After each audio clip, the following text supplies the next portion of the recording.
स्वागतम साधुवादम। और अब लिखने लगे हैं कुत्तों से सावधान रहें, घर में कुत्ता रहता है, घर में गाय की सेवा नहीं करेंगे और कुत्ता से मन फंस जाएगा। अब सोचो, खुद से जाना उस कुत्ते की परवाह है। यहाँ भरत जी का मन हिरण में फंसा तो उनको हिरण बनना पड़ा, और हमारा मन कुत्ते में फंस गया तो गड़बड़ हो जाएगी कि नहीं? तो मन किसी में फंसाना नहीं है, ये मन नहीं फंसाना। अब भगवान की कृपा से सोचते हैं हिरण बनना पड़ा, अब ऐसा कोई काम नहीं करूंगा जिससे मुझे कुछ और बनना पड़े। सो हिरणों के झुंड से दूर रहते हैं, हरी हरी घास नहीं खाते, सूखे पत्ते चबाते हैं। एक दिन वन में आग लग गई, सारे हिरण भाग गए, ये भरत जी वहीं पड़े रहे और इनका देह जल गया। इनको तीसरा जन्म ठाकुर जी की कृपा से एक पंडित जी के यहाँ इनको जन्म मिला, ब्राह्मण कुल में जन्म मिला। अब जब जन्म मिला तो सोचने लगे, देखो भगवान की कृपा से फिर से मनुष्य तन मिल गया है, अब ऐसा कोई काम नहीं करूंगा जिससे मुझे कुछ और बनना पड़े। सो पिताजी सिखाते हैं, बेटा गायत्री मंत्र याद कर लो। अब भरत जी सोचते हैं, यदि मैंने आज गायत्री मंत्र याद कर लिया तो कल पिताजी कहेंगे सत्यनारायण भगवान की कथा याद कर लो, और फिर मैंने सत्यनारायण भगवान की कथा याद कर ली, फिर कहेंगे ग्रह शांति याद कर लो, और ग्रह शांति याद कर ली, फिर कहेंगे जाओ पंडित जी के यहाँ शादी है, वह शादी करा जाओ। जिसमें माया से छूटना चाहता हूं उस माया में फिर से पड़ जाऊंगा, इसलिए कुछ भी नहीं सीखते। पिताजी पढ़ाते हैं, बोलो बेटा गायत्री मंत्र बोलो, तो पिताजी से बोलते, पिताजी इस बिल में 365 चीटी अंदर चली गई हैं। पिताजी ने सोचा इसको गायत्री मंत्र तो याद होता नहीं है, दो लाइन का गायत्री मंत्र इसको याद नहीं हुआ, ये पता चल गया कि 365 चीटी अंदर चली गई, ये तो एकदम जड़ है। नाम ही उसका जड़ भरत रख दिया। बोलो जड़ भरत जी महाराज की जय। अब धीरे धीरे और बड़े हुए, जब पिताजी शांत होने लगे, देह को छोड़ने लगे, तो पिताजी ने कहा देखो, अब उसके भाई लोग थे, सब जड़ भरत जी के सभी भैया लोग थे, तो सभी अपने पुत्रों से कह गए, पिताजी देखो बेटा तुम्हारा जो छोटा वाला बेटा भाई है ना भरत, उसका तुम लोग ध्यान रखना, वो ज्यादा कुछ जानता नहीं है, बड़ा भोला है, इसलिए तुम लोग उनका ध्यान रखना। भैया लोगों ने कहा पिताजी हमें कोई दिक्कत नहीं, हम अपने छोटे भाई की बड़ी सेवा करेंगे। अब पिताजी चले गए। अब भैया लोगों को तो कोई दिक्कत नहीं, लेकिन देवर जी घर में बिना कमाए खाएं, बिल्कुल कमाए धमाए कुछ नहीं, वो पड़े पड़े खाएं, आनंद ले, तो भाभियों को बड़ी दिक्कत होने लगती है। अरे करते धरते घर में कुछ नहीं है, 2 समय की रोटी अलग तोड़ते हैं, जाओ इनको खेत पर बिठा दो, चिड़ियां भगाएंगे, पक्षी भगाएंगे। भैया लोग ले गए, खेत पर बिठा दिया, सब चिड़ियों को भगाना, पक्षियों को भगाना, कोई पक्षी दाना ना चुग जाए। अब भरत जी वहां बैठे हैं, भैया लोग घर चले गए, और इतने में एक चिड़िया, वो नीलकंठ चिड़िया उड़ती उड़ती आई और वहां खेत में बैठ गई, दाना चुगने लगी। भरत जी देख करके एकदम प्रसन्न हो गए, देखो प्रभु की कितनी सुंदर रचना है, प्रभु ने इनको कितने लाड़ प्यार से बनाया है। चिड़िया तुम भी खाओ, तुम्हारे परिवार वालों को भी बुला लो, तुम्हारे रिश्तेदारों को भी बुला लो, और भी जितने हैं उन मित्र यारों को सबको बुला लो, और बढ़िया प्रेम से पाओ।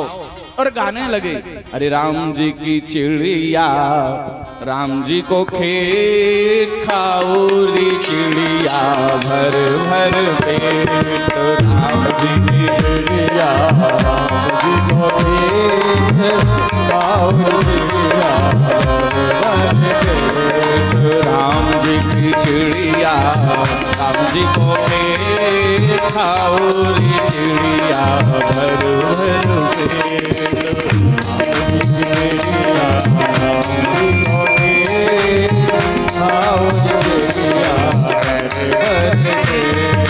राम जी की चिड़िया राम को खेत खाऊरी चिड़िया भर भर पेट, राम जी की चिड़िया राम जी को खेत खाऊरी चिड़िया भर भर पेट, राम जी की चिड़िया राम जी को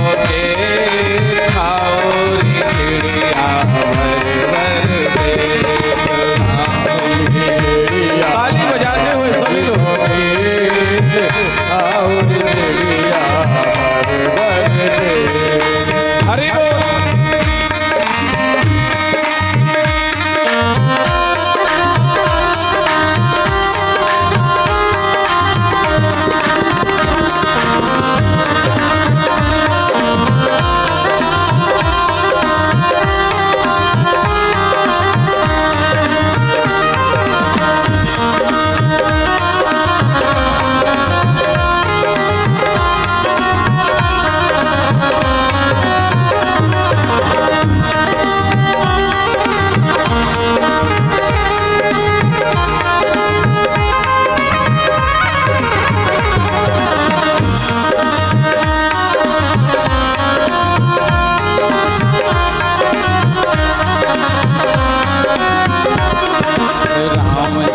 चिड़िया राम जी को खेत हाउरी चिड़िया भर भर पे।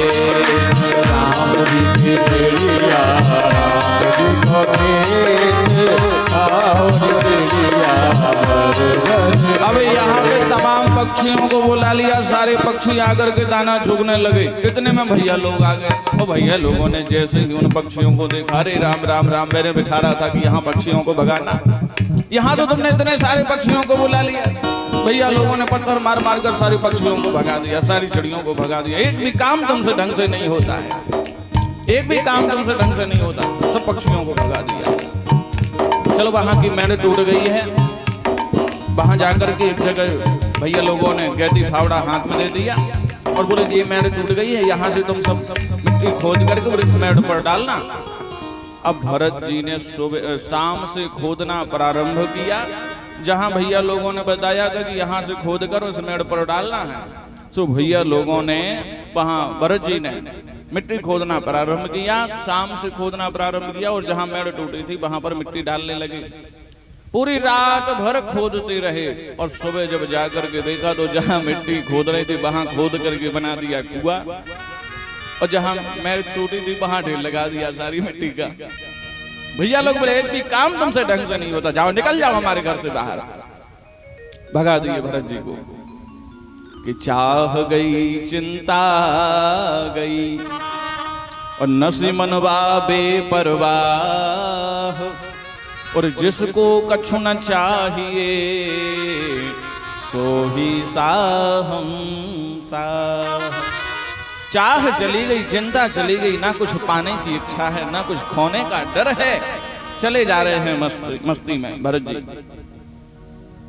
रास्ते में भील लोगों ने पकड़ लिया, माता जी के सामने बलि देंगे बलि देंगे। काली माता ने सोचा ऐसे भक्त की यदि मेरे सामने बलि हो गई तब तो बहुत बड़ा अनर्थ हो जाएगा। काली माता ने सबको भीलों को मार फटकार कर भगाया।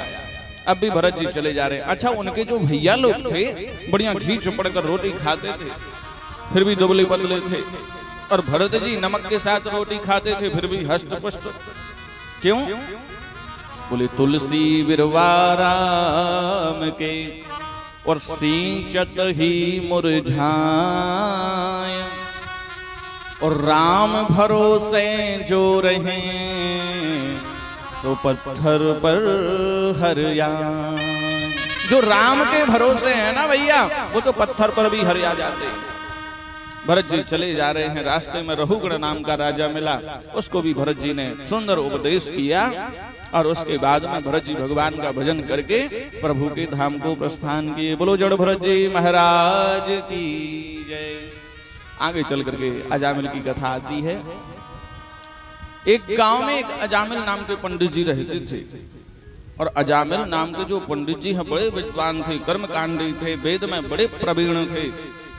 लेकिन कहते हैं ना भैया, स्त्री चरितम पुरुषस्य भाग्यम देवो न जानाति कुतो मनुष्यः। स्त्री का चरित्र, पुरुष का भाग्य देवो न जानाति, देवता नहीं जानते, तो मनुष्य की औकात क्या है कि वो स्त्री के चरित्र को जान जाए और मनुष्य के भाग्य को जान जाए। मनुष्य की औकात ही क्या है? जब देवता नहीं जानते तो मनुष्य कैसे जान पाएंगे? अजामिल आज एक जगह पूजा पाठ करने गए और लौट करके आ रहे थे, एक वेश्या को देख लिया, सुंदर वेश्या को, उसको अपने साथ लेकर के घर आ गए। अब वेश्या ने कहा ये कौन है घर में? बोले ये हमारी श्रीमती जी हैं, पत्नी हैं। ये पत्नी फतनी घर में रहेगी तो मैं नहीं रहने वाली, या तो इसको रखो या मुझे रखो। सो अजामिल पंडित जी उस गोरी चमड़ी पर इतने आकृष्ट हो गए कि अपनी पत्नी को घर से बाहर निकाल दिया और वेश्या को घर में रख लिया। अब वेश्या को चाहिए धन, तो धन कहां से आएगा? तो अजामिल पंडित जी डाकू बन गए। सोचो, जो वेद कर्म कांड करता था, पूजा पाठ करता था, आज वो डाकू अजामिल के नाम से प्रसिद्ध हो गया और चोरी करने डाका डालने जाता है। मस्तक पर काली पट्टी बांधकर, काले कपड़े पहनकर, काले घोड़े पर सवार होकर के जब चोरी करने जाता है, गांव वाले अपने अपने गेट बंद कर लेते हैं। पूरी गांव में उसका भय है। अब एक दिन की बात थी कि वृंदावन से कुछ संत महात्मा लोग अयोध्या की ओर जा रहे थे। सीताराम सीताराम सीताराम सीताराम सीताराम सीताराम सीताराम सीताराम। सभी संत महात्मा लोग अयोध्या की ओर चल रहे हैं राम जी का गुणगान करते हुए वृंदावन से। सीताराम सीताराम सीताराम सीताराम सीताराम सीताराम सीताराम सीताराम सीताराम सीताराम सीताराम सीताराम सीताराम सीताराम सीताराम। और जैसे ही अजामिल के गांव में पहुंचे तो वहां पे एक भक्त देखा। संत महात्माओं ने उस भक्त को अपने पास बुलाया। अरे ओ भैया, इस गांव में किसी भक्त का घर हो तो बताओ। उसने सोचा, ऐसे भक्त के घर भेजेंगे कि जीवन भर याद रखोगे। देखो महंत जी, इस गांव में तो सबसे बड़ा यदि कोई भक्त है ना तो अजामिल पंडित जी हैं। उनसे बड़ा भक्त इस गांव में कोई है ही नहीं। अब महात्मा लोगों ने कहा, अच्छा घर कहाँ पे है भैया उनका? बोले बस संत जी आप यहाँ से सीधे चले जाइए और बस पीपल का वृक्ष लगा होगा, उसी के सामने अजामिल पंडित जी का घर है। अच्छा, अब संत महात्मा लोग, रात्रि का समय था, बेचारे लोगों ने सोचा चलो पंडित जी के यहाँ भक्त भी हैं, ब्राह्मण भी हैं, बढ़िया खाएंगे पिएंगे, रात रुकेंगे और सुबह फिर अपने अयोध्या के लिए प्रस्थान करेंगे। तो संत महात्मा लोगों ने जाकर के, और अजामिल तो डाका डालने गया था भैया, ये ठीक रहा, वरना इन संत महात्माओं को भी लूट लेता। तो जाकर के जैसे ही सागर को खटखटाया, अरे भक्त अजामिल दरवाजा खोलो। अजामिल तो नहीं था, उसकी पत्नी वो वेश्या वो बाहर निकली और संत महात्माओं को देख करके आंखों में बेचारी की आंखों से आंसू झरझराने लगे। अरे बेटी, भक्त अजामिल कहाँ है? महंत जी, लगता है आपके साथ किसी ने उपहास किया है। हमारे पतिदेव कोई भक्त नहीं है, हमारे पतिदेव तो इस क्षेत्र के सबसे बड़े डाकू हैं। हम तो इस लायक भी नहीं है कि आपको एक लोटा जल पाने की भी पूछ सके। अरे बेटी, कोई बात नहीं, लगता किसी ने हम लोगों के साथ मजाक किया होगा। ठीक है, हम चलते हैं, आगे बढ़ते हैं। और संत महात्मा लोग जाने लगे तो इस वेश्या को याद आ गई। यह सोचने लगी, मेरी माँ ने कहा था सबसे झूठ बोलना पर संत से झूठ मत बोलना। इसने जाकर संतों के पैर पकड़ लिए, बोले बाबा आप हमारा छिपा हुआ प्रसाद ग्रहण नहीं कर सकते, पर मैं सूखा भोजन दे देती हूँ। सूखा तो आप दोनों बढ़िया बनाकर खाइए, टिक्कड़ वृक्ष के नीचे विश्राम कीजिए। संत महात्मा लोगों को बात जम गई तो पीपल के वृक्ष के नीचे अपना डेरा जमा लिए और वेश्या ने, वो अजामिल की पत्नी ने सब आटा सामान बनाने के लिए दे दिया। तो संत महात्मा लोगों ने बढ़िया टिक्कड़ बनाए और बढ़िया भरता बनाया। और जैसे ही उनमें से संत महात्माओं में से जो महंत जी थे, वो जैसे ही निवाला तोड़कर और पाने लगे सो उनकी आंखों में से आंसू निकल पड़े। संत जी ने पूछा, महंत जी आप क्यों रो रहे हैं, आपकी आंखों में आंसू? महंत जी ने कहा, देखो हमने इस दुष्ट अजामिल का दूषित अन्न खाया है, इसके लिए ऐसा कौन सा उपाय बताएं जिससे इसका उद्धार हो जाए। ऐसा कौन सा उपाय बताएं इसको? यदि हम इससे कहेंगे कि अमावस्या पूर्णिमा को सत्यनारायण भगवान की कथा किया करो तो ये नहीं करेगा, बड़ा दुष्ट है। इससे कहेंगे कि राम राम जपा करो तो नहीं जपेगा। इसको ऐसा कौन सा उपाय बताएं जिससे कि ये सुधर जाए, इसका जीवन संवर जाए। रात्रि भर महंत जी सोचते रहे, या निशा सर्वभूतानां तस्याम जागृति संयमी। जो संयमी पुरुष होता है वो समाज के कल्याण की बातें सोचता है कि जो समाज गंदे रास्ते पर जा रहा है, इसको सही रास्ते पर कैसे लेकर के आए। ये संयमी पुरुष के लक्षण हैं। इतने में प्रातः काल 4 बजे डाकू अजामिल डाका डाल करके आ गए और संत महात्माओं को देखा तो आग बबूला हो गया। अरे किसने रोका है इन संतों को यहाँ पर? और सबके लोटा संगोटा छुड़ाने लगा। अच्छा, ये जो अजामिल था अपनी पत्नी से बहुत डरता था। और एक बात और बताएं, डरना भी चाहिए, और दूसरी बात बताएं, फायदा भी इसी में है। ये अपनी पत्नी से बहुत डरता था। तो इसकी पत्नी जैसे बाहर आई, अरे काय को हल्ला मचा रहे हो जी? अब संत महात्मा आ